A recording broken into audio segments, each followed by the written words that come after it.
lembaga serta pimpinan fakultas jurusan maupun prodi serta mahasiswa yang saya lihat tadi cukup banyak hadir untuk sama-sama mendengarkan paparan tentang program-program kerjasama internasional di Universitas Andalas. Sebelum sampai kepada sasaran, saya ingin berikan sedikit informasi bahwa ini adalah program dari UPT Layanan Internasional di bawah arahan dari WR4 untuk pengembangan kerjasama internasional khusus ke Prodi. Jadi kita mulai tahun lalu. Sebelumnya UPT Layanan Internasional itu mempunyai program untuk mengirimkan mahasiswa kita mengambil credit earning maupun kegiatan student mobility ke perguruan tinggi di luar negeri. Namun 2020 kemarin ya karena COVID dan juga karena kita mengikuti IKU yang ingin kita capai, maka kita rubah program kita menjadi program pengembangan kerjasama prodi, kerjasama internasional prodi. Jadi memang targetnya adalah prodi dan mahasiswa di prodi tersebut. Kita ingin ada prodi atau jurusan khususnya yang satu yang potensial yang dapat melakukan kerjasama dengan prodi lain di universitas luar negeri. Jadi dia tidak hanya MOU. Kalau MOU kan university to university. Kalau ini kita lebih arahkan nanti MOE-nya prodi ke prodi. Ya. Dan tentu saja untuk bisa mencapai target atau IKU yang sudah disampaikan oleh Bapak WR4 tadi, tidak hanya perguruan tinggi luar negeri biasa, tetapi adalah yang termasuk dalam daftar QS 100 World University Ranking. Tahun lalu itu targetnya dalam bentuk kerjasama credit earning, tapi ada perkembangan sedikit diskusi dengan Pak WR1 ya Pak WR4. Jadi nanti kalau misalnya ada mahasiswa melakukan riset ya di tahun akhir atau apapun bentuk kegiatan dalam MBKM dengan perguruan tinggi luar negeri itu juga bisa masuk di dalam proposal ini. Nah tujuannya tentu saja kegiatan ini memotivasi prodi dan jurusan yang ada di lingkungan UNAN. Kita berharap tahun ini makin banyak proposal yang masuk. Sebagai informasi dari 47 prodi tahun lalu yang kita sebar undangan dan kita informasikan, hanya 14 proposal yang masuk ke kita dan dari 14 itu hanya 9 yang keluar dengan draft MOU. Memang ini hal yang tidak mudah karena untuk berkomunikasi dengan perguruan tinggi yang termasuk dalam QS 100 ada tantangan tersendiri, tapi setidaknya bisa dimulai. Nah, tentu saja perlu juga dimulai dengan proses pengajuan kerjasama berupa credit earning, karena tidak mungkin kita bisa mengirimkan mahasiswa kita ke luar negeri tanpa ada MOU. Luarannya kita berharap ada daftar prodi atau jurusan yang potensial untuk mengembangkan kerjasama internasional dengan prodi lain.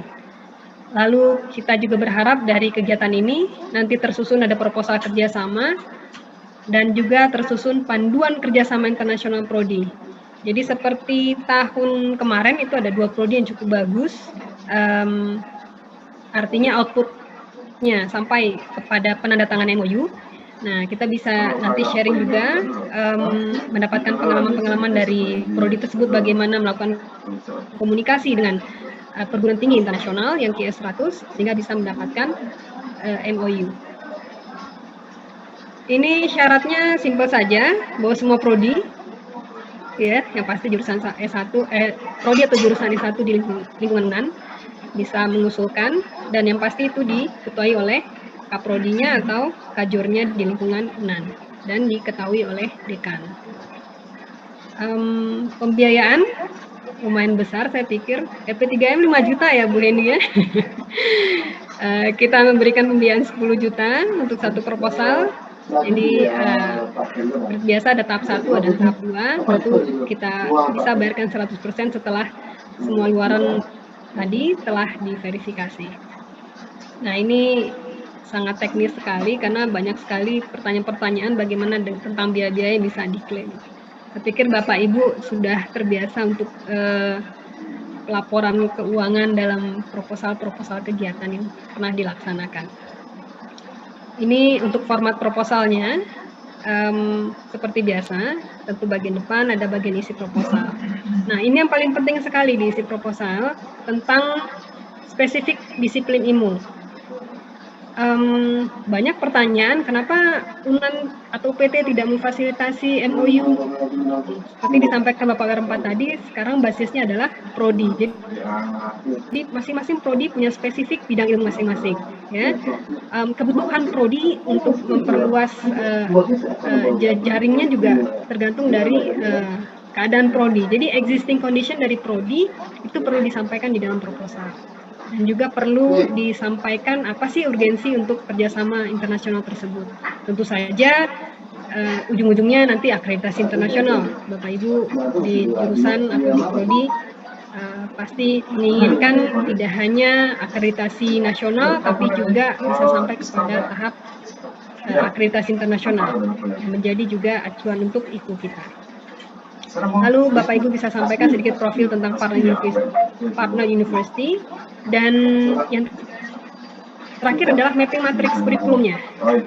Ini penting karena ketika nanti mahasiswa Bapak Ibu akan mengambil mata kuliah tertentu di universitas yang dituju, maka mata kuliah tersebut harus nanti diakui di prodinya atau di jurusannya. Jadi kadang-kadang ada nama mata kuliahnya yang tidak sama, tetapi kurikulumnya atau isi materi di dalam perkuliahannya sama. Nah, itu tentu tergantung dari prodi dan jurusan yang paling memahami tentang hal tersebut. Ini untuk mapping kurikulum tadi sudah disampaikan. Lalu yang paling penting adalah relevansi kurikulum tadi. Jadi Bapak Ibu bisa tampilkan dalam bentuk matriks, bisa tampilkan dalam bentuk tabel yang memperlihatkan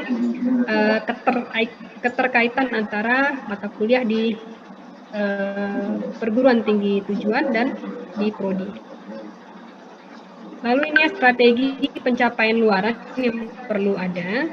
Pertama adalah rencana kerjasama. Kami perlu tahu bagaimana rencana Bapak Ibu untuk melakukan implementasi kerjasama. Lalu rencana pembiayaan pengiriman mahasiswa ke luar negeri. Dan juga evaluasi keberhasilan dari implementasi. Ini penting sekali. Jadi ini kan proposal pengembangan kerjasama. Outputnya adalah nanti kita berharap MOU atau MOA. Nah, Bapak Ibu di prodi sangat diharapkan bisa menggambarkan bagaimana strategi yang akan dijalankan untuk mengimplementasikan kerjasama. Kalau dari pengalaman tahun lalu banyak sekali kaprodi yang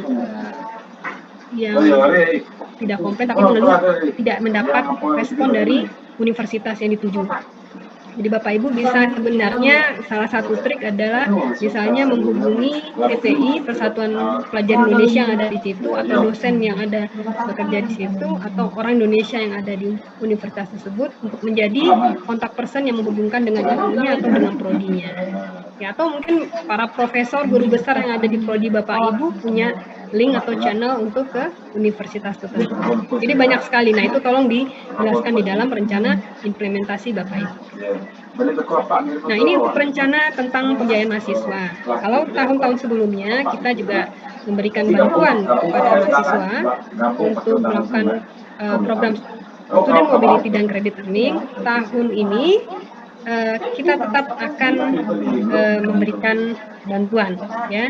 Tapi tentu saja limited budget ya Pak Irfan, tidak bisa kita berikan semuanya. Jadi tetap at cost kalau nanti diizinkan untuk bisa melakukan kegiatan ke luar negeri, travel cost-nya dan juga living allowance selama 5 bulan mahasiswa berada di perguruan tinggi yang dituju. Jadi Bapak Ibu juga bisa mengandalkan pembiayaan yang tidak hanya dari UNAN, bisa juga sharing dengan mahasiswa biaya sendiri atau CSR atau apapun itu. Jadi rencana pembiayaan juga perlu disampaikan di dalam proposal. Nanti evaluasi keberhasilan implementasi juga perlu disampaikan bagaimana Bapak Ibu mengukur keberhasilan dari program yang akan dijalankan. Nah, ini jadwalnya. Insya Allah 15 Februari kemarin semua prodi sudah kita kirimkan hard kopinya, surat melalui e-office juga sudah kita sampaikan, juga sudah kita sampaikan di WAG Kaprodi, dan ternyata sudah banyak pergantian Kaprodi dan Kajur yang baru ini Pak Empat. Tapi semua sudah kita kumpulkan lagi, sudah kita satukan lagi. Kalau tahun lalu memang hanya kita beri waktu 2 bulan untuk bisa Bapak Ibu menyelesaikan laporan kegiatan. Nah, sekarang proposalnya cukup lama, dari 22 Februari sampai 17 Maret. Nah, kegiatannya itu bisa Bapak Ibu lakukan mulai dari April sampai nanti November. Ya, November itu laporan akhir kita harapkan. Jadi waktunya cukup panjang karena tahun kemarin kami juga dikomplain oleh Prodi dan Kajur, waktunya yang sangat singkat sekali. Tahun lalu itu kita bulan Juli melakukan sosialisasi. Jadi makanya tahun ini kita berharap di awal kita sudah sosialisasi program ini, Bapak Ibu Prodi, Kajur bisa lebih bersemangat dan mudah-mudahan banyak proposal yang bisa masuk. Ini proses administrasi seperti biasa, di surat pengantar kita sudah kita sampaikan. Lalu proposal yang masuk nanti akan ada tim reviewer yang akan review proposal Bapak Ibu, dan kita lakukan monitoring dan evaluasi dari PT Layanan Internasional. Ini administrasi untuk pertanggungjawaban. Ini juga sebenarnya simple tapi penting ya, karena di akhir-akhir kenapa tadi di jadwal kita buatkan 1 November sudah bisa dikumpulkan, karena selalu kelemahannya adalah mengumpulkan administrasi pelaporan seperti ini yang lama ya, jadi mudah-mudahan tahun ini bisa berjalan dengan lebih baik lagi. Nah, ini daftar universitas yang masuk dalam QS 100. Saya pikir bahannya sudah di-share oleh host-nya, panitia. Bapak Ibu bisa lihat dari semua negara ada. Saya pikir cukup banyak juga ya Bapak Ibu yang tamatan University of Sydney atau dari Melbourne University, Jepang juga, Kyoto juga ada, dan lain-lain. Nah, Bapak Ibu, panduan program pengembangan kerjasama internasional Prodi ini bisa diunduh. Bisa ditanyakan lagi lebih detail, bisa kontak UPT Layanan Internasional. Insya Allah kita siap untuk membantu Bapak Ibu untuk dapat apply program pengembangan kerjasama internasional Prodi tahun 2021. Demikian Bapak R4, terima kasih. Assalamualaikum warahmatullahi wabarakatuh.